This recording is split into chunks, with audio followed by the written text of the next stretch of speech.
What if I told you that the internal combustion engine, this powerhouse of modern transportation, might never have existed without a balloon race in 1783? Sounds strange, right? But that is where our story begins. In 1783, two brothers, Jacques Carles and the Montgolfier brothers, competed to create the first flying machine. Charles used hydrogen gas while the Montgolfier brothers used hot air. That same fascination with harnessing energy sparked a chain of inventions that would eventually lead to the internal combustion engine. But the journey wasn't straightforward. It was far from straightforward, and the engine that we know today has secrets most people would have never have heard of.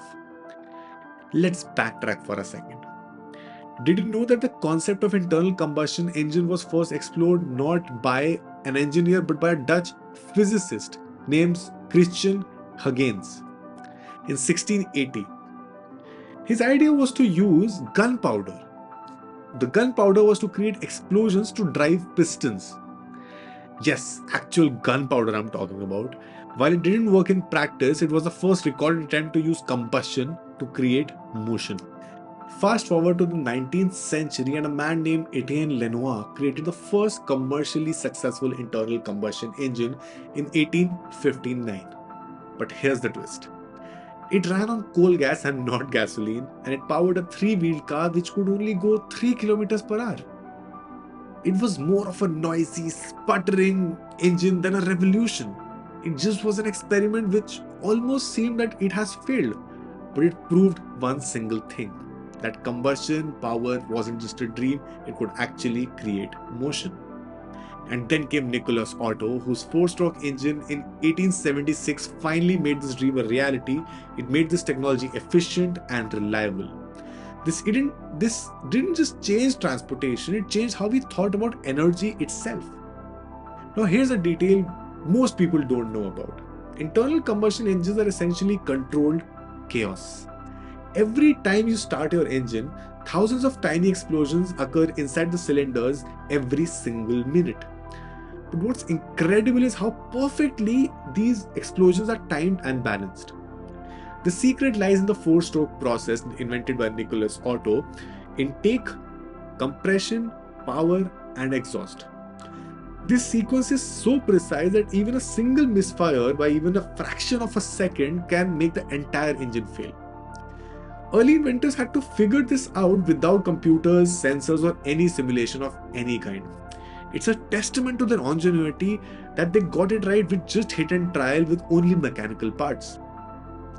And here's another little known fact: the internal combustion engine just uses 30% of the fuel to convert it to motion. The rest of it is just lost as heat.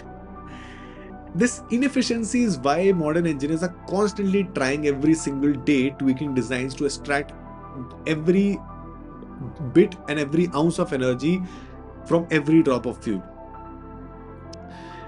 The internal engine didn't just power cars. It played a massive role in shaping world industry as we know today. Obviously, during World War I, for example, combustion engines powered tanks, airplanes, and trucks, giving armies a huge advantage. And at that time, especially in World War I, the machines, the guns, the transportation hadn't become too mechanized. In World War II, that was a different story. But in World War I, every single technical and every single internal combustion engine proved to be a massive advantage in the entire war scenario. The U-boat submarines, for example, used a hybrid system that combined diesel engines for surface travel with electric motors for underwater travel.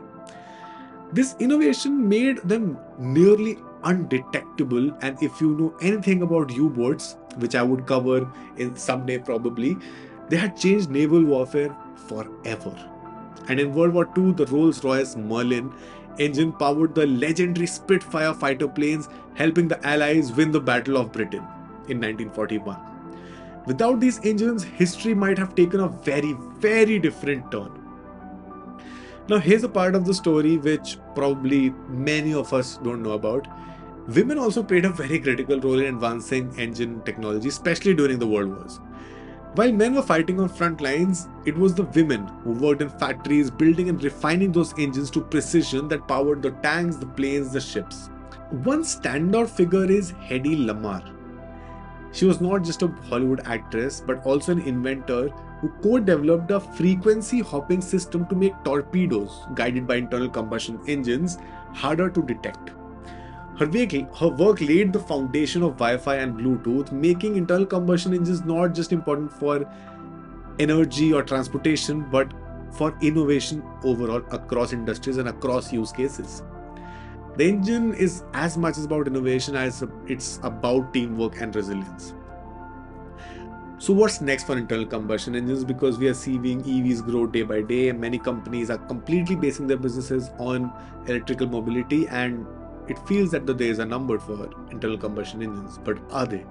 Because many companies are also experimenting with synthetic gasoline and hydrogen cell to keep combustion engines relevant in a greener future.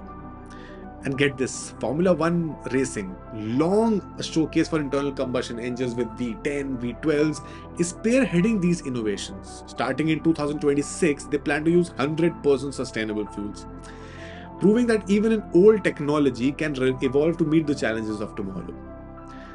So, the internal combustion engine isn't just a relic, it's a reminder that reinvention is always possible, even for the most established ideas.